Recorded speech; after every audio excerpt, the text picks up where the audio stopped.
কে আমাদের মতন বহু লোক অসুস্থ অবস্থায় হাসপাতালের বেডে, আমাদের মতো বহু লোক ঘরের মধ্যে আসতে পারে নাই, নিয়ত করছে কিন্তু শারীরিক কন্ডিশন ভালো নয়। অনেক লোক আমার বাবারা বন্ধুরা দুনিয়াবি শাস্টলের স্টলে, বন্ধু মহলে, এমনকি ফেসবুক পেজ নিয়া, এমনকি টিভির পর্দার সামনে, রাস্তার অলিতে গলিতে মোরা বিভিন্ন মোড়ে মোড়ে বৈশা বৈশা সময় নষ্ট করে। আমি আপনি যেই জায়গার মধ্যে বসা আছি এই জায়গার মধ্যে থাকলেই লাভ। এই জায়গা ছেড়ে যারা বাহিরে আনাগোনা করতেছে ওই জায়গার মধ্যে গুনাহ হওয়াটাই স্বাভাবিক। বলেন ঠিক না বেঠিক? গল্লাই গ্রামবাসী আমার বাবারাও, আমার আল্লাহ সুবহান মহিয়ান করিয়ান সর্বশক্তি দয়ালু দাতা মেহেরবান কত সুন্দর করে জানায়া দিচ্ছেন, ও জগৎবাসীরাও, ওয়া আলা রাব্বিহিম ইয়াতাওয়াক্কালুন। যারা ইমানদার, ইমানদার একমাত্র আল্লাহর উপরে নির্ভরশীল। আমি আপনি দুনিয়ার কারো বাবারা বন্ধুরা নির্ভরশীল হয়ে এখানে বসেই নাই। আমি আপনি বসছি আল্লাহর সন্তুষ্টির জন্য। কার সন্তুষ্টির জন্য? আল্লাহর কোরআনের আলোচনার দ্বারা ইমানদারের ইমান বাড়ে না কমে? ইমানদারের ইমান বাড়ে না কমে? আমার আল্লাহ কত সুন্দর করে আমাদেরকে জানায়া দিচ্ছেন, ওয়াইজা তুলিয়াত আলাইহিম আয়াতুহু যাদাতুহুম ঈমানা। কোরআনের আলোচনার দ্বারা ইমানদারের ইমান আমার আল্লাহ বাড়ায়া থাকেন। শুধু তাই না, তাই না, বিশেষ করে আমার ভাইরা এই মুহূর্তে যারা কান সজাগ করে আলোচনা শ্রবণ করেন, দুনিয়ার জমিনে ভূমিকম্পের সৃষ্টি হলে মাটি যেমনে কাঁপতে থাকে, বাতাস লাগলে পানি যেমনে নড়তে থাকে, আমার বাবারা বন্ধুরা আকাশের বজ্রপাত হলে যেইভাবে ডাঙ্গার মধ্যে পানির থেকে ডাঙ্গায় কই মাছ কানকা বাসায়া বাসাইয়া উপরে উঠে আসে, তদ্রূপ ইমানদার ব্যক্তি যারা, ইন্নামাল মুমিনুনাল্লাযীনা ইযা যুকিরাল্লাহু ওয়াজিলাত কুলুবুহুম ওয়া ইযা তুলিয়াত আলাইহিম আয়াতুহু যাদাতুহুম ঈমানা।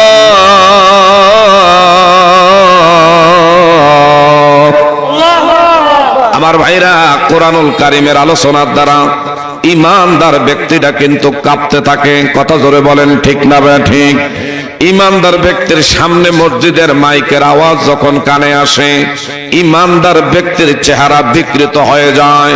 তখন আর দুনিয়ার চাষতলের দোকানে বসতে ভালো লাগে না, ঘরের মধ্যে থাকতে ভালো লাগে না। বিবি বাল বাচ্চার মায়া ত্যাগ কইরা লাত্তি মাইরা কখন মসজিদে গিয়া ইমামের পিছনে জামাতে শামিল হবে? ইমামদার ব্যক্তির এটা একটা একমাত্র বাবারা বন্ধুরা আমার বাবারা পরিবর্তন এসে যায়।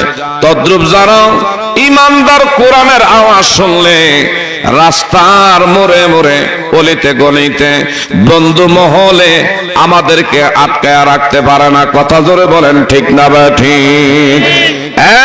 ভাইরা গভীর মনোযোগ। আল্লাহর নবী রাহমাতুল লিল আলামিন সাহাবায়ে কেরামদের সামনে যখন আলোচনা করত, সাহাবায়ে কেরাম এমন ভাবে কোরআনের আলোচনা শুনত, এদের কাদের মধ্যে যদি পাখি আইসা বসে পড়তো টের করতে পারতো না। সুবহানাল্লাহ কোন? সাহাবায়ে কেরামদের কাদের মধ্যে পাখি আইসা বসতো, আবার কখন কোন সময় উড়াল দিয়া দাস করে চলে যাইতো, তারা টের করতে পারতো না।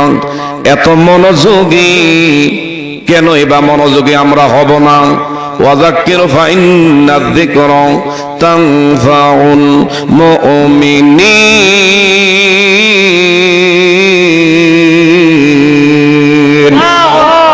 কোরআনের আলোচনা যতবার বারবার আপনি যখন বলবেন এবং শুনবেন, আমার আপনার আমল করার অন্তরের মধ্যে আগ্রহ, তাসির আমার আল্লাহ বাড়ায়া দেয়। কথা জোরে বলেন ঠিক না ভাই ঠিক? আমার নবী যখন আলোচনা করতো সাহাবায়ে কেরাম, নবীজি বলতো যারা সামনে বসছো তোমরা পিছনের লোকদের তুলনায় 500 বছর আগে আল্লাহর জান্নাতে যাইবা। আরো আস্তে কোন, যারা সামনে আগায়া বসছো পিছনের লোকদের তুলনায় তোমরা 500 বছর আগে আল্লাহর জান্নাতে যাইবা। এখন পিছনের লোকেরা হুমরি খেয়ে পড়ছে কেমনে সামনের জায়গা দখল করবে। কারণ কি, আমরা এদের 500 বছর পরে জান্নাতে যাব, তারা সামনে বসার কারণে আমাদের আগে জান্নাতে যাবে। এদের মধ্যে প্রতিযোগিতা ছিল। এখন পিছনের লোকগুলো মধ্যবর্তী স্থানের মধ্যে আসলো, মধ্যবর্তী লোকগুলো সামনে আইসা বসলো। আমার নবী কয় সামনের লোকদের তুলনায় মধ্যবর্তী স্থানের লোক যারা আছো তোমরা 400 বছর পিছনের লোকের তুলনায় আগে আগে আল্লাহর জান্নাতে যাইবা। জোরে জোরে কন্যা সুবহানাল্লাহ। এইভাবে যারা পিছনে বসছে আমার নবীজি বললেন একটা লোকের আমার আল্লাহ খালি দিবে না, যে যেখানে পারো সেই জায়গার মধ্যে বসে পড়ো। আমার নবীজি আলোচনা শেষ করার পরে সাহাবায়ে কেরামদের মজলিস থেকে বিদায় নিলেন। মসজিদে নববী থেকে যখন বাহিরে বের হলো, হঠাৎ করে দেখতে পায় মসজিদের বাহিরে খোলা আকাশের নিচে ধুলা বালির মধ্যে একজন বয়োজ্যেষ্ঠ মুরব্বী মুখের মধ্যে এইভাবে রুমাল মুড়ো দিয়া বৈশা রইছে। আমার নবী কাছে আসলেন, কাছে আইসা সালাম দিলেন। সালামের জবাব বয়োজ্যেষ্ঠ মুরব্বী আদায় করে উনি বসা ছিল, নবীর কণ্ঠের আওয়াজ পাইয়া দাঁড়ায়া গেলেন। সুবহানাল্লাহ কোন।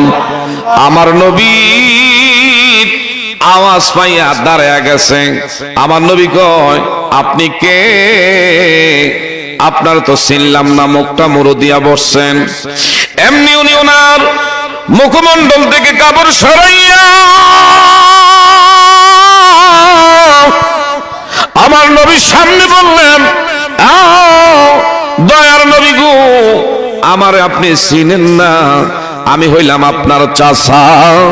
আমার নবীর চাচার নাম ছিল হযরতে ইবনে আব্বাস রাদিয়াল্লাহু তাআলা আনহু। চিৎকার মেরে কন্যা মারহাবা।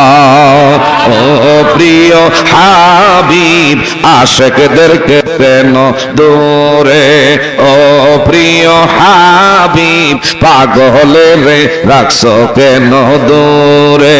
বলে ও প্রিয় ফারানার না একটু হু করেন, আমার নবীর সামনে একটু জবানটা নাড়াচাড়া করেন। ও প্রিয় হাবিব পাগলের রাখছো কেন দূরে। ওয়াসকরণী পাগল ছিল জুব্বা দিলা তারি। কি বলেন কথা ঠিক না ঠিক? ওয়াসকরণী পাগল ছিল জুব্বা দিলা তারি। আমরা পাগল কিছুই চাই না, চাই যে তোমারে। ও প্রিয় হাবিব পাগলের রাখছো কেন দূরে। ও প্রিয় মারহাবা পাগলের রাখছো কেন। কালো হাবশি বেলাল পাগল হইয়া পাইল নবীরে। ওই বেলালের মতো পাগল আমরার বানাও রে। ও প্রিয় হাবিব পাগলের রাখছো কেন দূরে। ও প্রিয় মারহাবা আশিকদেরকে রাখছো কেন। সালমান ফার্সি পাগল হইয়া পাইল নবীরে। সালমান আনা আহলে বায়াত বংশ তাহারে। ও প্রিয় হাবিব আশিকদেরকে রাখছো কেন দূরে। একটু আওয়াজ দিয়া বলা যাবে নি মারহাবা। আমার ভাইরা, আমার নবীকে নিয়ে গোটা পৃথিবীতে আমার আল্লাহর নিয়ে কোনো মন্তব্য নাই, আমার আল্লাহকে নিয়ে কোনো ধরনের অবমাননা নাই। কিন্তু একটাই মাত্র সমস্যা, আমার নবী মুস্তাফা সাল্লাল্লাহু আলাইহি ওয়াসাল্লামকে নিয়ে আজকে পৃথিবীর বিভিন্ন জায়গায়, বিভিন্ন এমনকি আমাদের পার্শ্ববর্তী দেশ ভারতের ভিতরে কিছুদিন আগে হিন্দু সনাতন ধর্মাবলম্বীদের এদের একজন মহা সাধু, মহা গুরু আমার নবীকে নিয়ে বলছেন যে আমার নবীর বলে চরিত্র ভালো না, নবী বলে দুর্চরিত্র ওয়ালা। জোরে বলা যাবে না নাউজুবিল্লাহ। অথচ দুষ্ট আবু জাহেল, উতবা, সায়বা, মুগীরা, আবু সুফিয়ান যখন কালিমা গ্রহণ করে নাই, আমার বাবারা বন্ধুরা কখনো আমার নবীর চরিত্র নিয়ে কালিমা লোপন করে নাই। অথচ আমাদের পার্শ্ববর্তী দেশ তাদের সনাতন ধর্মাবলম্বীর তাদের একজন ঠাকুর, তাদের একজন মহাগুরু আমার নবীকে নিয়ে বলতেছেন আমার নবী বলে চরিত্রহীন, নবীর বলে চরিত্র ভালো না।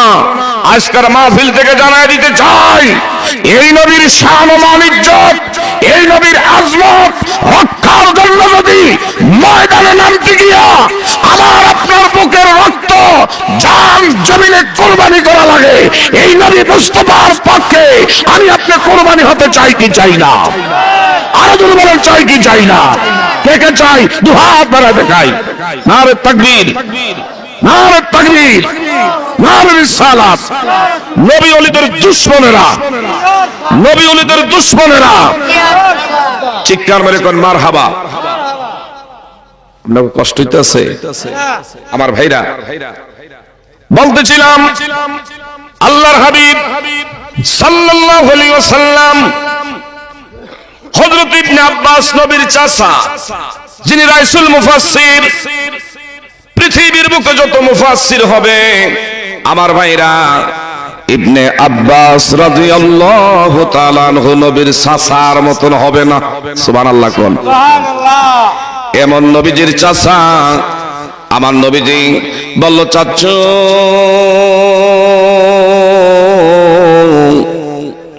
আপনি কেন খোলা আকাশের নিচে ধুলি বালির মধ্যে বৈশা রইলেন, একটু জানতে চাই। হঠাৎ করে নবীর চাচা ডেকে বললেন, মোহাম্মদ আমিন, ও আল্লাহর নবী গো, আপনি যখন বলছেন যে যেখানে জায়গা পাও ওই জায়গার মধ্যে বসে যাও, আপনার এত মানা মানি আমার আল্লাহর মানো, আতিউল্লাহ আতিউর রাসূল, আপনি নবীর যারা মানবে আমার আল্লাহ মানা হয়ে যাবে। অথচ আল্লাহ মানলাম নবী মানলাম না, ঈমানদার হইতে পারবো না। কথা বলেন ঠিক না বে ঠিক? গোল্লাই গ্রামবাসী আমার নবীজি সাসার বুকের মধ্যে জড়ায় কই, চাচু আপনি আমারে মানছেন? বলছি জি, যেখানে জায়গা পাও ওই জায়গার মধ্যে বসে যাও। আপনি যখন আমারে মানছেন, আসেন আসেন। নবীর চাচা ইবনে আব্বাস রাদিয়াল্লাহু তাআলা আনহুরে আমার নবী বুকের মধ্যে জড়াইয়া দুইখানা হাত আমার আল্লাহ সুবহানাহু ওয়া তাআলার দরবারে বাড়াইয়া দিলেন। আল্লাহ, আমার চাচা আমার মাইনা খোলা আকাশের নিচে ধুলো বালির মধ্যে বসছে, আমার চাচারে তুমি আজকে খালি দিও না। আমার চাচার জন্য আমি হাত বাড়াইলাম, দয়া করে আমার চাচার জন্য তোমার জান্নাতের জায়গা দুনিয়া থাকতে ওয়াকফ কইরা দাও। আর একটু জোরে কর। আমার নবীর কথা আল্লাহ শোনেনি, নবীর দোয়া কবুল করেনি।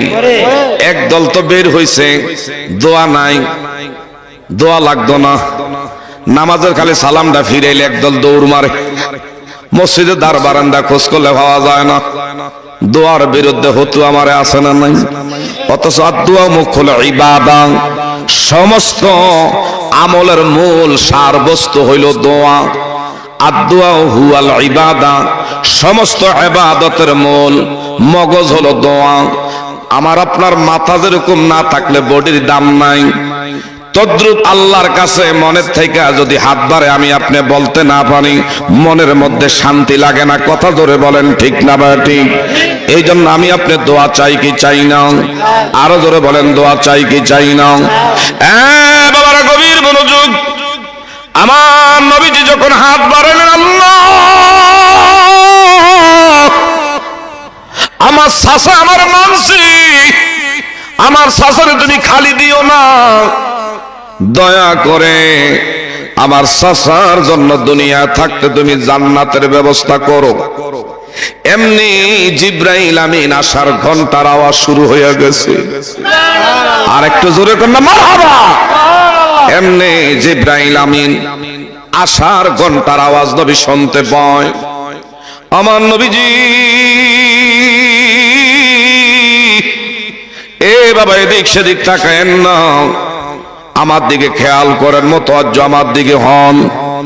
আমার দয়ার নবী মায়ার নবী এই মুহূর্তে জিব্রাইল আমিন আমার নবীর সালাম দিলেন, আসসালাতু ওয়াসসালামু আলাইকা ইয়া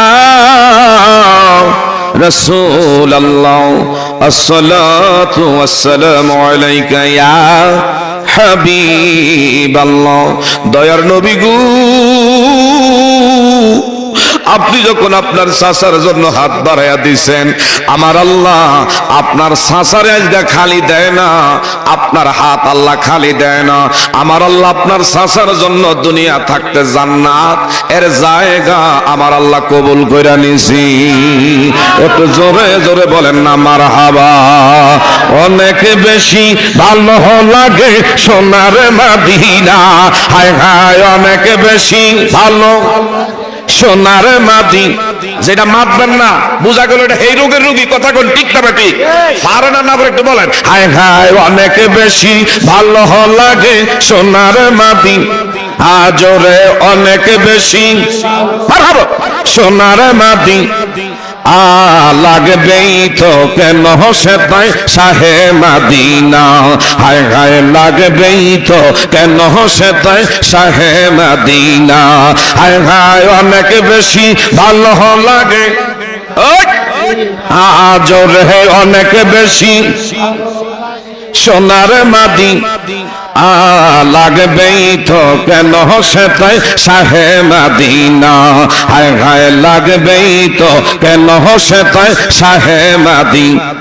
পৃথিবীর কত দেশে কত যে গেলাম, কোন দেশে কোনখানে শান্তি না পেলাম, হায় হায় পৃথিবীর কত দেশে কত যে গেলাম, কোন দেশে কোনখানে শান্তি না পেলাম, হায় হায় শান্তি যদি পেতে চাও চলো মদিনায়, হায় হায় শান্তি যদি চলো মদিনায়, লাগবেই তো কেন সেটাই শাহে মাদিনা, হায় হায় লাগবেই তো কেন সেটাই শাহে মাদিনা।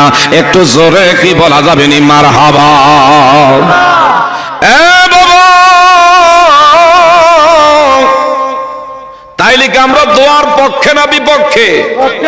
আমার নবী যদি করে আমরা করব, নবী যদি না করে আমরা করব না। কথা জোরে বলেন ঠিক না বে ঠিক? আমার দিকে তাকান, আল্লাহর হাবিব সাল্লাল্লাহু আলাইহি ওয়াসাল্লামের কলিজার টুকরা একজন সাহাবী, যার নাম বরআ ইবনে তলহা। ছোট্ট একটা বাবারা বন্ধুরা বাচ্চা, এই তলহা রাদিয়াল্লাহু তাআলা আনহু নবীর একজন ছোট্ট সাহাবী। ঘরের মধ্যে চুলায় আগুন জ্বলে না, পেটের ক্ষুধার যন্ত্রণায় কলিজা পেটে যাচ্ছে। বাবা এক সময় কাজ পায় আর এক সময় পায় না। যেদিন কাজ পায় ঘরের চুলায় আগুন জ্বলে, যেদিন পায় না ওই দিন ঘরের চুলায় আগুন জ্বলে না। আমার দিকে তাকা। এমনি তলহার মা তলহার ডাক ডাক করে, বাবা তলহা তোর বাবা কর্ম করলে ঘরের চুলা আগুন জ্বলে, যেদিন কাজ পায় না চুলায় আগুন জ্বলে না। এই জায়গায় তুই ততই ফিরাফিরি করস, আমারে তুই হয়তো রাগ করতে পারস আমার সাথে, কোনো লাভ নাই। তবে তোরে আমি এমন একটা রাস্তা দেখা দিতে চাই। তোর বাবা যেই নবীর দরবারে আনা গোনা করে, যেই নবীর দরবারে আসা যাওয়া করে, ওই নবীর কদমে যদি কি একবার তুই তোর দুই নয়নে যদি আমার নবীর সুন্দর চেহারা আনোয়ার দর্শন করতে পারোস, আমার মন বলে রে বাবা তোর পেটের যন্ত্রণা ক্ষুধার যন্ত্রণা থাকবে না। জোরে জোরে বলেন না মারহাবা। যেই নবীজির দেখলি আমার ভাইরা মনের দুঃখ মনের কষ্ট গ্লানি মুছে যায়। যেই নবীর দেখলি জাহান্নামের আগুন হারাম হয়ে যায়। যেই নবীজির দেখলি আল্লাহর জান্নাত অবধারিত হয়ে যায়।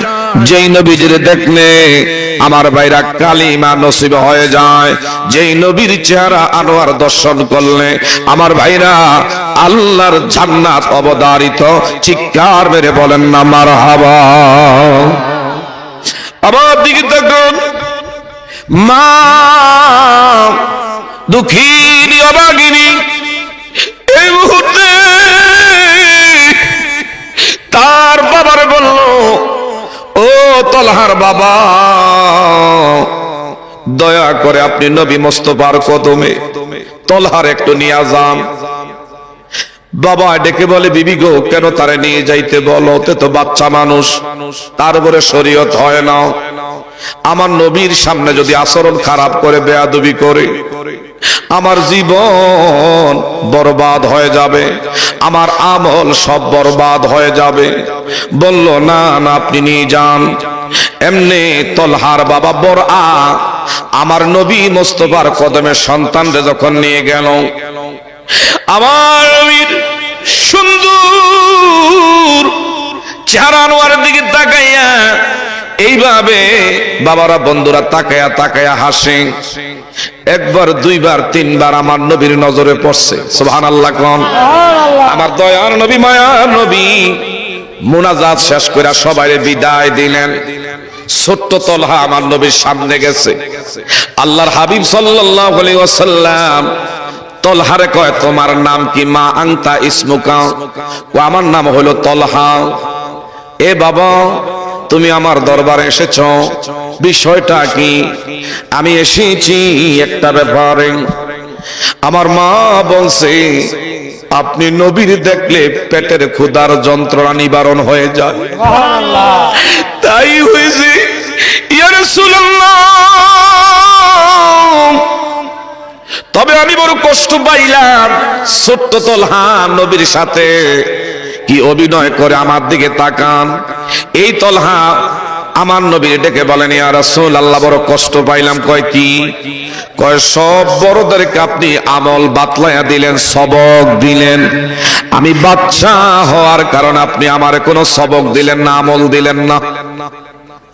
এমনি আমার নবী কয়, তুমি তো বাচ্চা মানুষ, এখনো তোমার উপরে শরীয়ত নাজিল হয় না, তোমারে কি আমল দিব, কি সবক দিব? হযরত তলহা আল্লাহু আকবার গান তলহা দেখে বলে, ইয়া রাসূলুল্লাহ আমি বাচ্চা দেখে আমার আপনি আমল দিলেন না, সবক দিলেন না। আমি যে বিশেষ করে কৈশোরের থেকে যৌবনের থেকে আমি বার্ধক্য অবস্থান করব, ওই পর্যন্ত আমি হায়াত পাবো, এই গ্যারান্টি আপনি নবী আমারে দিতে পারবেননি। আরো 100 বছর, 70 বছর, 60 বছর, 50 বছর হায়াত পাবো কহ বলতে পারবো। আগামী বছরের মাহফিল পর্যন্ত বাঁচবো এই নিশ্চয়তাকেও দিতে পারবো। হতে পারে কারো কারো জন্য জীবনের শেষ বসং আইনা মাতা কোনো ইউদরিকুমুল মাউতু ওয়ালাউ কুনতুম ফি বুরুজিম মুশাইয়্যিদা। আমার আল্লাহ সুবহান মহিয়ান গরিয়ান সূরাতুল লুকমানের মধ্যে কত সুন্দর করে জানায়া দিচ্ছে, ওয়ামা তাদরি নাফসুম মাযা তাকসিবু গাদা।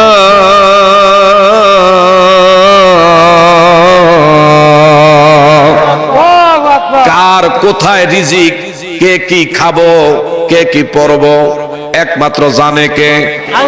কে বাবা আল্লাহর নামটা উচ্চারণ করতে এত আস্তে কেন বাবা? আরেকটু জোরে বলেন, কে কয়দিন বাঁচবো, কে কয়দিন কি খাবো? আমার আল্লাহ কার কোথায় রিজিক রাখছে একমাত্র জানে কে? ওয়া মা তাদরি নাফসুম বিআইয়ি আরদিন তামুত। কার কোথায় কিভাবে মৃত্যু হবে, কোন জায়গায় হবে, কোন মাসের কোন তারিখ, কতটা সময় হবে একমাত্র জানে কে? আর একটু জোরে বলেন, জানে কে? দরাদরি কইরা যেদিন বাহির করিবে, হাতের গড়ি চোখের চশমা খুইলা রাখিবে। ঠিক না ঠিক?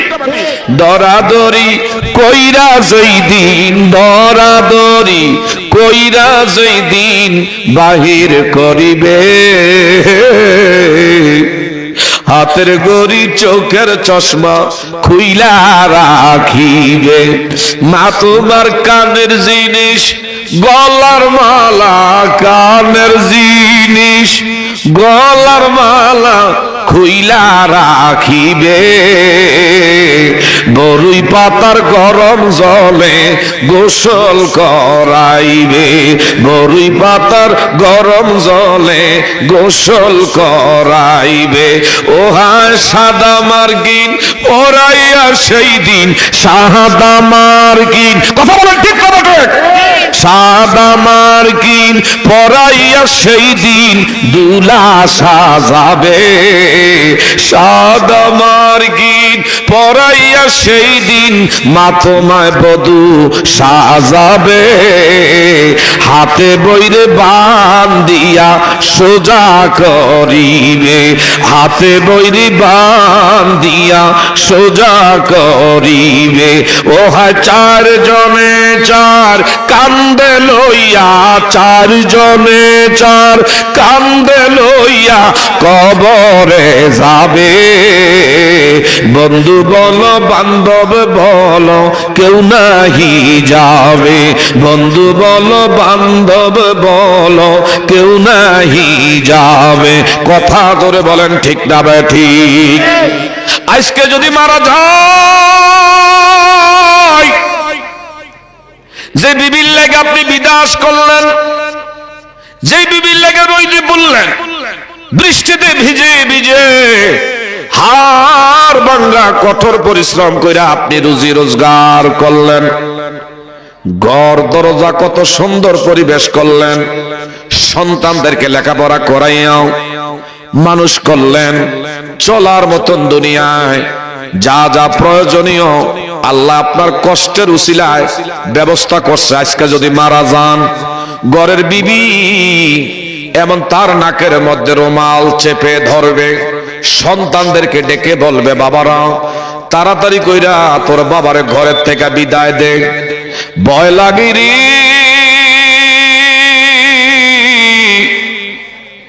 না জানি তোর বাবার দেহের দায়িকা পচা দুর্গন্ধ বের হইয়া যায় কিনা।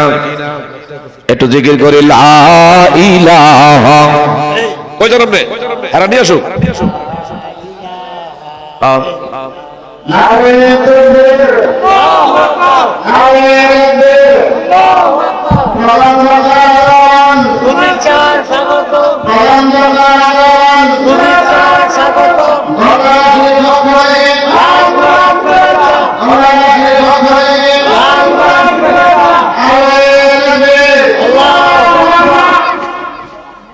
সকলে বলেন মারহাবা। বাবা আমার দিকে তাকান। বলতেছিলাম আজকে যদি কেউ মারা যায়, আমার আপনার আপনজনেরা পর হইয়া ঘরের থেকে তারায়া দিবে। কথা বলেন ঠিক না বে ঠিক? কাজে দুনিয়ায় থাকা অবস্থায় আসুন আখেরাতের জন্য কিছু সদয়, আখেরাতের জন্য কিছু বুঝি। আজকের মাহফিল থেকে একটু সংগ্রহ করার চেষ্টা করি। কারণ কি, কোরআনুল কারীম আমার আল্লাহ পাক বলেন, মা ইয়ালফিযু মিন কাওলিন ইল্লা লাদাইহি রাকীবুন আতীদ।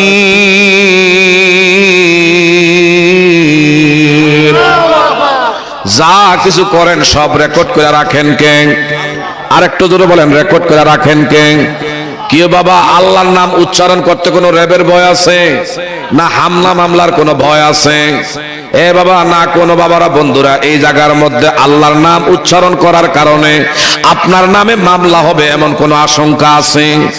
একটা সময় ছিল আমার ভাইরাও, বিশেষ করে মাহফিল করতে গেলে বাদার বাদা, কথা কোন ঠিক না বা ঠিক? বাদার কোনো শেষ নাই। মাহফিল করতে গেলে কয় থানার মধ্যে যাও, ওসির থেকে অনুমতি আনো। ওসির মধ্যে গেলে কয় ডিসির কাছে যাও।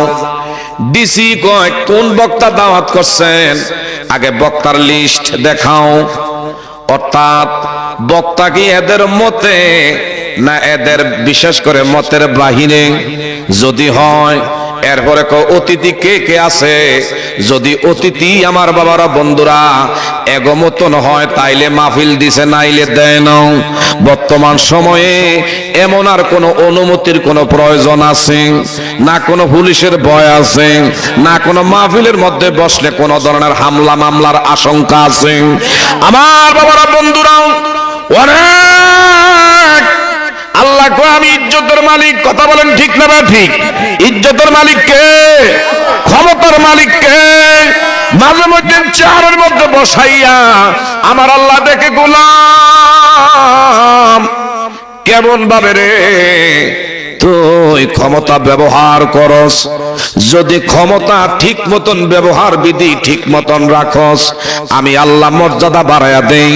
আর যদি ক্ষমতার মসনদ পাইয়া, চেয়ার পাইয়া, এটার যদি কোনো ব্যক্তি আমার বাবারা বন্ধুরা নিজের বাপ দাদার পিতৃ সম্পদ মনে করে, আমার আল্লাহ যেমন আমি বসাইছি আবার জোতা দিয়া বাইরাইয়া খেদাইয়া নামাইবার ক্ষমতা আল্লাহর আছে না নাই? আরো জোরে বলেন, আছে না নাই? একটা সময় ছিল এই দেশে ওলামায়ে কেরাম হক কথা বলতে পারে নাই, টুটকির মধ্যে ছিপে ধরে রাখতো, কথা বলেন ঠিক না বেটি? এখন ওই পরিবেশ নাই। এখন মাঝে মধ্যে একটা চেষ্টা করে এই দেশটার মধ্যে একটা ঘোলাটে সৃষ্টি করার লেগা। আল্লাহ পাক যেন এই দেশ, আল্লাহ পাক যেন হেফাজত করেন, বলেন আমিন। আর একটু জোরে কোন আমিন।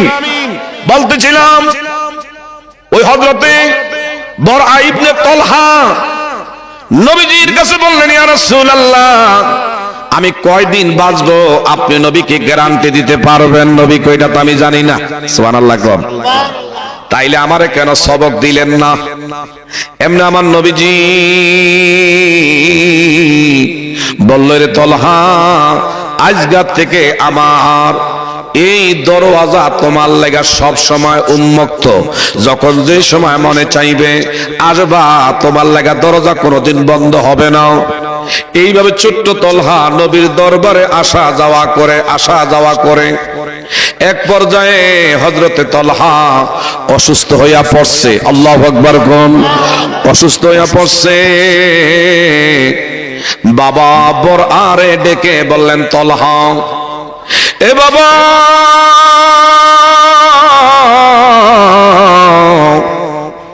আমার শারীরিক অবস্থা ভালো নয়, আমার মন বলে আমি মনে হয় আর বেশি দিন বাঁচবো না।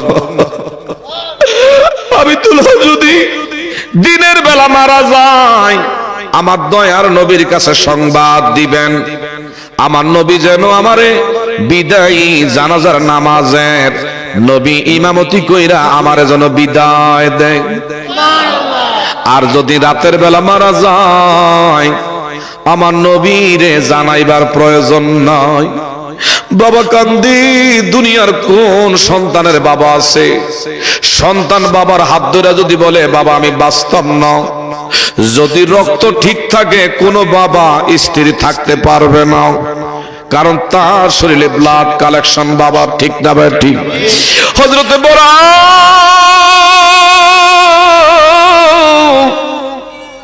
সন্তান তোলার বলে, বাবা বলুস কি, কেন দিতা দিস? হ্যাঁ বাবা আমি আর বাঁচবো না, যদি রাতের বেলা মারা যায় আমার নবীর জানাইবেন না। কয় কেন? কো আমাদের বাড়ির থেকে নবীর বাড়ি মাঝখানে ডিসটেন্স হলো 8 কিলোমিটার। আমার নবী বিদ্বেষীরা, নবীর শত্রু পক্ষরা উইটা বইরা লাগছে। আমার নবী যদি আমার জানাজা দিতে আইসা কোন কাফের বেঈমানদের হাতে অ্যাটাক হইয়া বসে, আমার নবী যদি কাফেরদের হাতে কোন নির্যাত কেমন যদি কোন মায়ের খায়, আমি তলহা আল্লাহর আদালতে আমি কি জবাব দিব? দরকার নাই, আপনারা আমারে গোসল দিয়া কাপড়ে কাপড় পরাইয়া আপনারা আমাকে দাফন করে দিবেন। জোরে জোরে বলেন না মারহাবা। যাব মোরা নবীর বাড়িতে, বলেন যাব মোরা। মদিনা যাইতে মনটা চায় কি চায় না? মাংজারো কাবরিহি ওয়াজাবাত লাহু শাফাতি, যে নবীর বাড়িতে গিয়া নবীর রওজা গিয়া নবীর দ্বারা সালাম দিলেন, আমার নবীকে তার জন্য শাফায়াত করা আমি নবীর ওয়াজিব হয়ে যায়। এই মদিনা যাইতে মনটা চায় কি চায় না? একটু ডাইন হাতটা সোজা করেন তো, একটু নারা সালাম দেন। আমার যাব মোরা নবীর বাড়িতে, বলেন যাব। দয়ার নবী মায়ার নবীর রওজা দেখিতে, হায় হায় দয়ার নবী মায়ার নবীর রওজা দেখি। জোরে যাব মোরা নবীর বাড়ি, জোরে যাব মোরা। দয়ার নবী মায়ার নবীর রওজা দেখিতে, হায় হায় দয়ার নবী মায়ার নবীর রওজা শরীফে দেখিতে কি সুন্দর। ঠিক না ঠিক? দয়ার নবীর রওজা কি সুন্দর, একবার দেখিলেও মনে শান্তি হয় অন্তর, হায় হায় শান্তি হয় অন্তর। তাই তো থাকি ভাবনাতে, দয়ার নবী মায়ার নবীর রওজা দেখিতে, হায় হায় দয়ার মায়ার নবীর মারহাবা। রওজার মাটি বড়ই নেয়ামত, আরশের চেয়ে দামি বলে চার ইমামের মত, হায় হায় চার ইমামের মত। রওজার মাটি বড়ই নেয়ামত, আরশের চেয়ে দামি বলে চার ইমামের মত, হায় হায় চার ইমামের মত। তাই তো যাব রওজার মাটি মাখিতে, দয়ার নবী মায়ার নবীর রওজা দেখিতে, হায় হায় দয়ার নবী। মারহাবা, চিৎকার করে কোন মারহাবা।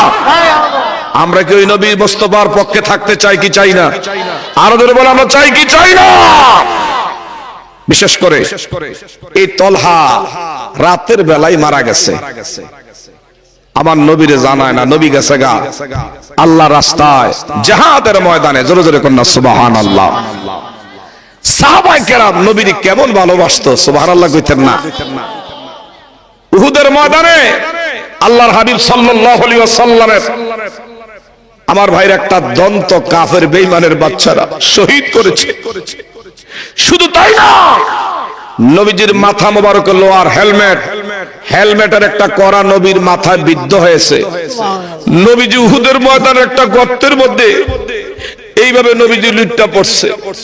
তারপরও আমার নবী নিজের জন্য চিন্তা করে না, শুধু রব্বি হাবিলি ইয়া উম্মতি। জোরে জোরে কোন সুবহানাল্লাহ। আমার ভাই, আল্লাহর হাবিব সাল্লাল্লাহু আলাইহি ওয়াসাল্লামের কলিজার টুকরা একজন সাহাবী, যার নাম মালিক ইবনে সিনান। ইনি দেখতেছে আমার নবীর মাথা মুবারকের মধ্যে লোহার হেলমেটের করাটা বিদ্ধ হয়ে আছে। নবীজি বড় অস্থির হয়ে আছে। আমার নবীজি যন্ত্রণায় কাতর হয়ে পড়ছে। আমার নবীর কাছে গিয়ে বলি, ইয়া রাসূলুল্লাহ, ইয়া হাবিবাল্লাহ, আল্লাহ নবী গো, একটু যদি অনুমতি দেন, আপনার মাথা মোবারক থেকে লোহার হেলমেটের করাটা আমি একটু উদ্ধার করে দেই। আমার নবী কই, তুমি পারবা না। আল্লাহ নবীকে একটু অনুমতি দেন। হযরতে মালিক ইবনে সিনান উনি ওনার দুই দাঁত দিয়া নিচের সোয়াল উপরে সোয়ালের দাঁত দিয়া সজোরে শক্ত করে কামড় দিয়া যখন টান মারছে, ওনার একটা দাঁত জমিনের মধ্যে শহীদ হয়ে গেছে। আবার নবীর মাথা মোবারক থেকে লোহার হেলমেটের করা উদ্ধার করলো। রক্ত যখন এইভাবে আমার বাইরে ফিংটি দিয়া বের হয়, উনি ওনার দুইটা হাত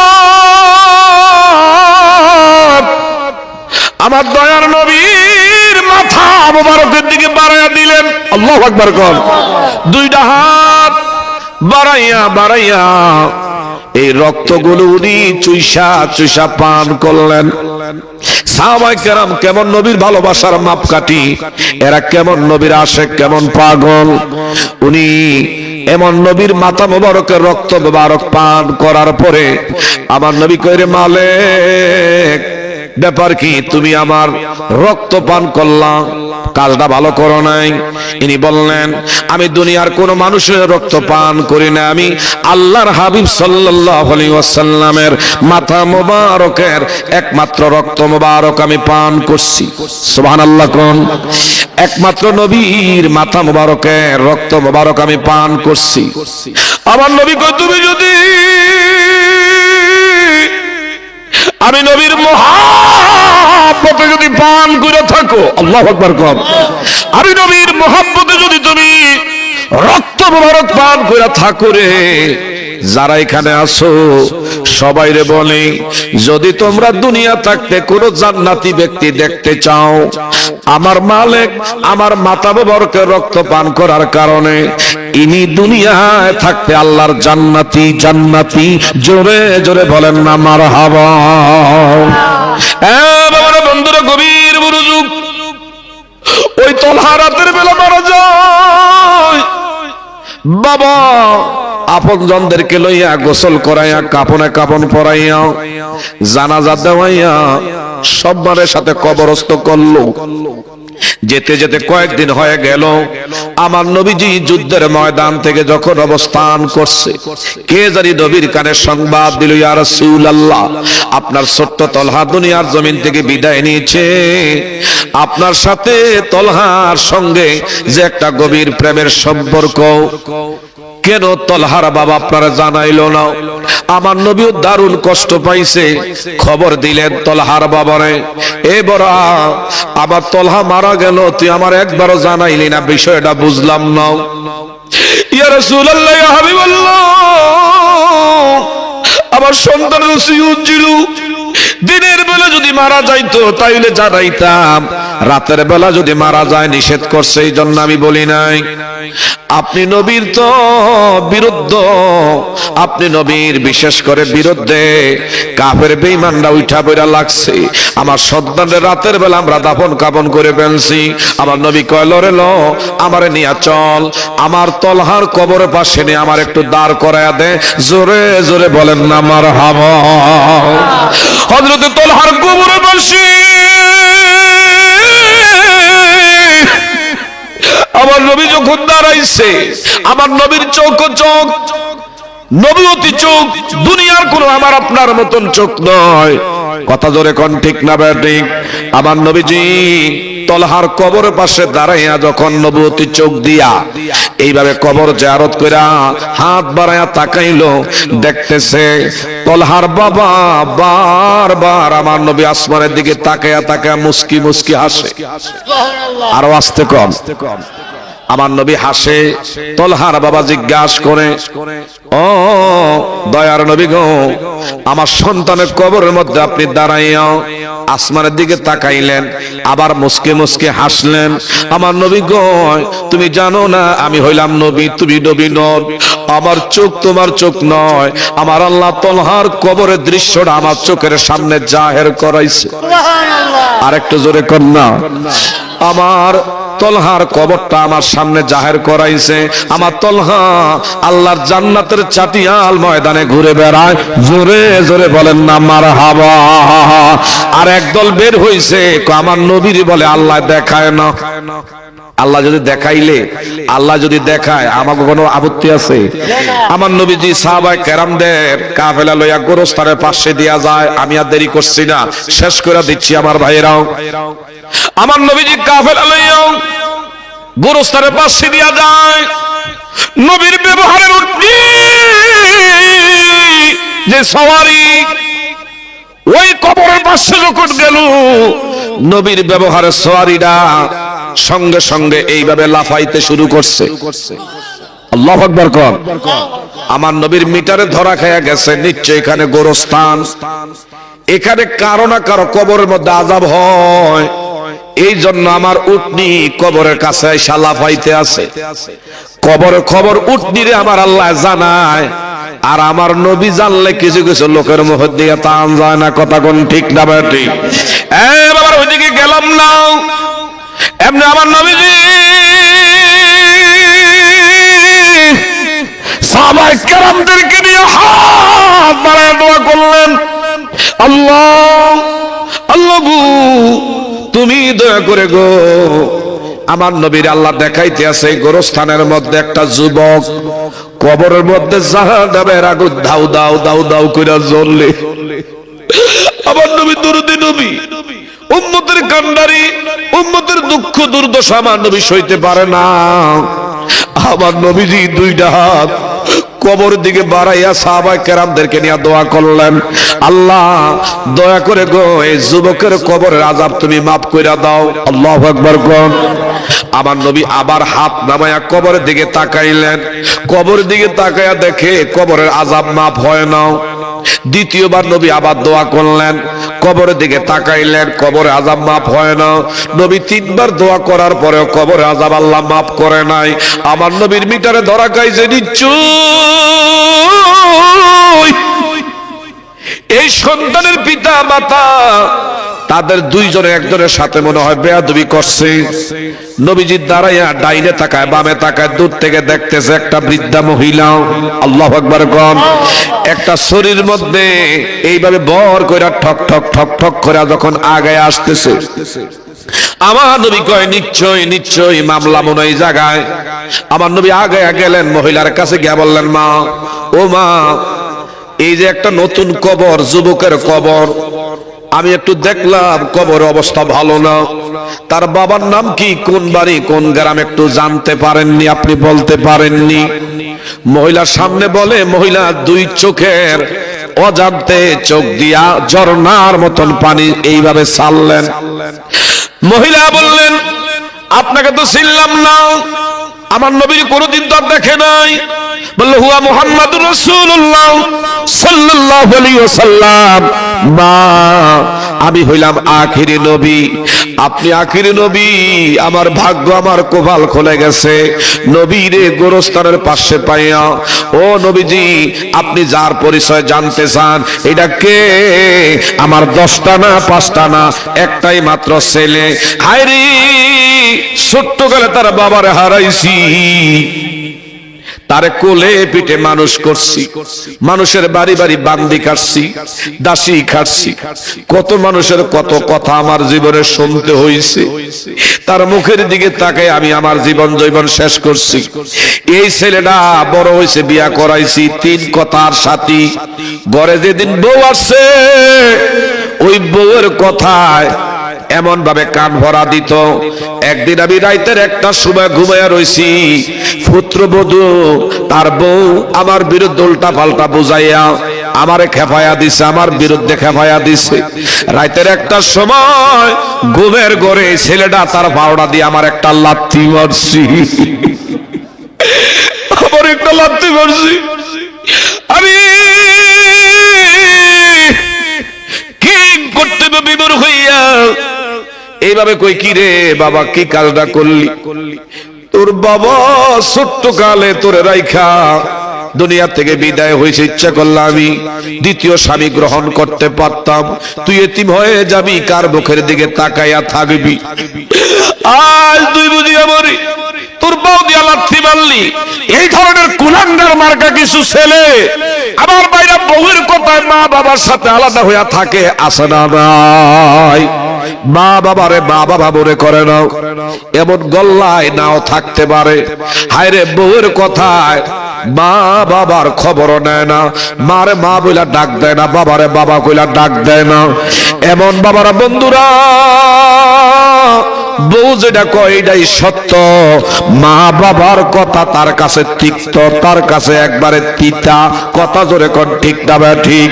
এই জীবনে বাবা কামাই রুজি করতে পারবা, মা বাবার মনে দুঃখ দিয়া কষ্ট দিয়া কোনোদিনও উন্নতি করতে পারবা না। মা বাবার মনে কষ্টের দাগ লাগাইয়া একবার না বারবার মক্কা মদিনা হজ করা যাবে, এই হজ আল্লাহ দরবারে কবুল হবে না। যেমন আমার নবী 3বার দোয়া করছে, আল্লাহ কবরে আযাব মাফ কইরা দাও, মহিলা কয় হুজুর গো আপনি দোয়া করার পর আল্লাহ মাফ করে নাই, কয় আপনি যতক্ষণ মাফ না করবে আমার আল্লাহ মাফ দিবে না। মহিলা বলল ইয়া রাসূলুল্লাহ এই ব্যাপারে আপনি কোনো কিছু বললেন না। আমার নবী তো নবী বলল মা আপনারা তো বুঝাইতে পারছি না। নবীজি শাহাদাত আঙ্গুল আল্লাহর বান্দির চোখের সামনে খালি একটু আলোক করছে, আল্লাহু আকবার কর, একটু মহিলার চোখের সামনে শাহাদাত আঙ্গুল আমার নবী একটু খালি আমার ভাইরা আনা নেওয়া করছে। আর আল্লাহ এই মহিলার সন্তানের কবরের হালত তার মায়ের চোখের সামনে তুমি একটু আল্লাহ দেখাইয়া দাও। মা বুঝে করি আমার ভাইরা এই মহিলার চোখের পর্দা আবার আল্লাহ খুলে দিল। এখন কবরের দিকে তাকায়া দেখে হায়রে সন্তান জাহান্নামের আগুন এইভাবে জ্বলতে আছে, হাউমাউ করে কান্দে। মা কলিজাটা নরম হয়ে গেছে, সঙ্গে সঙ্গে কই ইয়া রাসূলুল্লাহ আমি আমার সন্তানরে নিজে না খাইয়া খাওয়াইছি, জীবনে কোনোদিনও তার মুখের মধ্যে কষ্টের ছাপ দেখলে আমি মায়ের শান্তি হইতো না, ঘুম হইতো না। আজকে আমি মায়ের সামনে সন্তান জাহান্নামের আগুনে জ্বলবে, না না আপনি নবীর সাক্ষী রাইখা আমি আমার সন্তানরে মাফ কইরা দিলাম। সঙ্গে সঙ্গে ওই সন্তানের কবর আযাব আল্লাহ মাফ কইরা জান্নাত আল্লাহ দিয়া দিবেন। তাহলে মা বাপ তোমার জন্য জান্নাত, মা বাবা তোমার জন্য জাহান্নাম। কথা বলেন ঠিক না ঠিক? হুমা জান্নাতুকা ওয়ান নার, মা হলো জান্নাত, মা বাবা তোমার লাগি আবার জাহান্নাম। কথা জোরে বলেন ঠিক না ঠিক? এখন এই মা বাপ জানি না কার দুনিয়ায় বেঁচে আছে, কার মা বাবা কবরে চলে গেছে। আজকে যাদের বাপ মা কবরে আমি জানি না, এই গল্লায় গ্রামের উত্তরপাড়া এই মসজিদের মহল্লাবাসী আজকে আপনারা ধন্য। আপনার মা বাবা এই মাহফিলের দিকে তাদের রূহগুলো আজকে সন্তানের দিকে হা হা করে তাকায়া তাকায়া তারা কান্দে, ডেলু ডেলু করে চোখের পানি ছাড়তেছে। বাবা তোমার মা বাবা তোমার দিকে তাকায় আছে, তারা বলে আল্লাহ আমার সন্তানরা যেন মাহফিল একটু আমার লাগা দোয়া করে, আমার নামে কিছু খরচ করে। খোদার কসম করে বলি এই মাহফিলে যদি আজকে যদি কোনো ব্যক্তি মা বাবার স্মরণ করেন, মা বাবার রুহের মাগফিরাত কামনায় কিছু যদি কোরবানি করতে পারেন, খোদার কসম করে বলি আমার আপনার মা বাবার কবরের মধ্যে কলিজা আত্মা আমার আল্লাহ ঠান্ডা করে দিবে। এদের রুহানি দোয়া আমাদের ভাগ্যে আল্লাহ নসিব করবে, বলেন আমিন। এই মুহূর্তে আমি জানি না কে জানে বাবা হারাইছেন, মা হারাইছেন। এই মসজিদের বর্তমান বারান্দাটার দিকে আমি তাকায়া দেখলাম, পরিবেশ ভিতরে অনেক সুন্দর কিন্তু অনেক জীর্ণ শীর্ণ, অনেক পুরাতন। এই মসজিদের বারান্দার অবস্থাটা কথা বলেন ঠিক না ঠিক?